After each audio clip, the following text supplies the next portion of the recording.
आज हम जानेंगे what is meant by Karma या जैन धर्म के अनुसार आखिर कर्म क्या है। कर्म का निर्माण कैसे होता है। क्या कर्म को देखा जा सकता है। क्या कहते हैं भगवान महावीर आगम शास्त्रों में। तो जानते हैं व्याख्या प्रज्ञप्ति सूत्र के आधार पर कर्म क्या है। तो जीव की क्रिया का जो हेतु है वो कर्म है या मिथ्यात्व कषाय से जीव के द्वारा जो किया जाता है वो कर्म है। कर्म के भी द्रव्य और भाव ये दो प्रकार है। आत्मा के मानसिक विचार भाव कर्म है और वे मनोभाव जिस निमित्त से होते हैं या जो उनका प्रेरक है वो द्रव्य कर्म है। या ऐसा भी कह सकते हैं कि पुद्गल पिंड द्रव्य कर्म है और चेतना को प्रभावित करने वाले भाव कर्म है।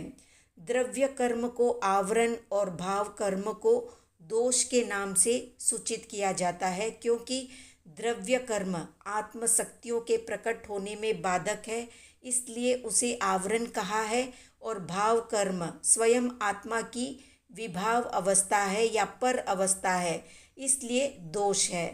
भाव कर्म के होने में द्रव्य कर्म निमित्त है और द्रव्य कर्म में भाव कर्म निमित्त है। दोनों का परस्पर में बीजांकुर की तरह कार्य कारण भाव संबंध है। जैन धर्म के अनुसार द्रव्य कर्म पौद्गलिक होने से मूर्त है। कारण से कार्य का अनुमान होता है, वैसे ही कार्य से भी कारण का अनुमान होता है। इस दृष्टि से शरीर का कार्य मूर्त है तो उनका कारण कर्म भी मूर्त होना चाहिए।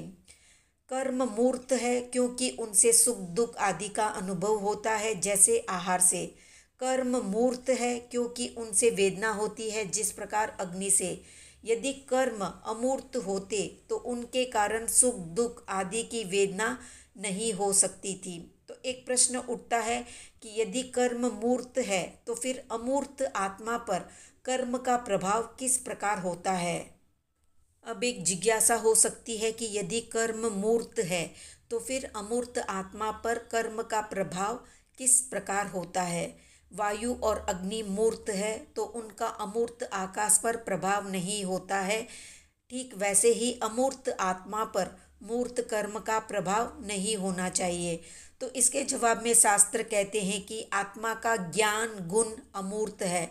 उस अमूर्त गुण पर मदिरा आदि मूर्त वस्तुओं का असर होता है, वैसे ही अमूर्त जीव पर मूर्त कर्म का प्रभाव पड़ता है। इसके अतिरिक्त अनादि काल से कर्म संयोग के कारण आत्मा कथनचित मूर्त है। अनादिकाल से आत्मा के साथ कर्म का संबंध रहा हुआ होने से स्वरूप से आत्मा अमूर्त होने पर भी कथनचित वो मूर्त है। इस दृष्टि से मूर्त कर्म का आत्मा पर प्रभाव पड़ता है। जब तक आत्मा कार्बन शरीर से मुक्त नहीं होता तब तक कर्म अपना प्रभाव दिखाते ही है। जैन आचार्यों ने आत्मा और कर्म का संबंध नीर क्षीरवत या अग्नि लोह पिंडवत माना है। एक प्रश्न होता है कि कर्म जड़ है, वे चेतन को प्रभावित करते हैं, तो फिर मुक्त अवस्था में भी वे आत्मा को प्रभावित करते होंगे। फिर मुक्ति का क्या अर्थ रह जाता है। यदि वे एक दूसरे को प्रभावित नहीं करते हैं तो फिर बंध की प्रक्रिया कैसे होगी। इसके उत्तर में शास्त्र कहते हैं कि सोना कीचड़ में रहता है तो भी उस पर जंग नहीं लगता, जबकि लोहे पर जंग आ जाता है। शुद्ध आत्मा कर्म परमाणुओं के बीच में रहकर भी वो विकारी नहीं बनता। कर्म परमाणु उसी आत्मा को प्रभावित करते हैं जो पूर्व राग द्वेष से ग्रसित है। जब राग आदि भाव कर्म होते हैं तभी द्रव्य कर्मों को आत्मा ग्रहण करता है। भाव कर्म के कारण ही द्रव्य कर्म का आश्रय होता है और वही द्रव्य कर्म समय आने पर भाव कर्म का कारण बन जाता है। इस प्रकार का कर्म प्रवाह सतत चलता रहता है। अब जानते हैं कि कर्म और आत्मा का संबंध कब से हुआ। तो शास्त्रों के अनुसार एक कर्म विशेष की अपेक्षा कर्म सादी है और कर्म प्रवाह की दृष्टि से वो अनादि है। ये नहीं कि आत्मा पहले कर्म मुक्त था, बाद में कर्म से आबद्ध हुआ। कर्म अनादि है, अनादिकाल से चले आ रहे हैं और चलते ही रहेंगे जब तक राग द्वेष रूपी कर्म बीज जल नहीं जाता है, तब तक कर्म प्रवाह परंपरा भी समाप्त नहीं होती है।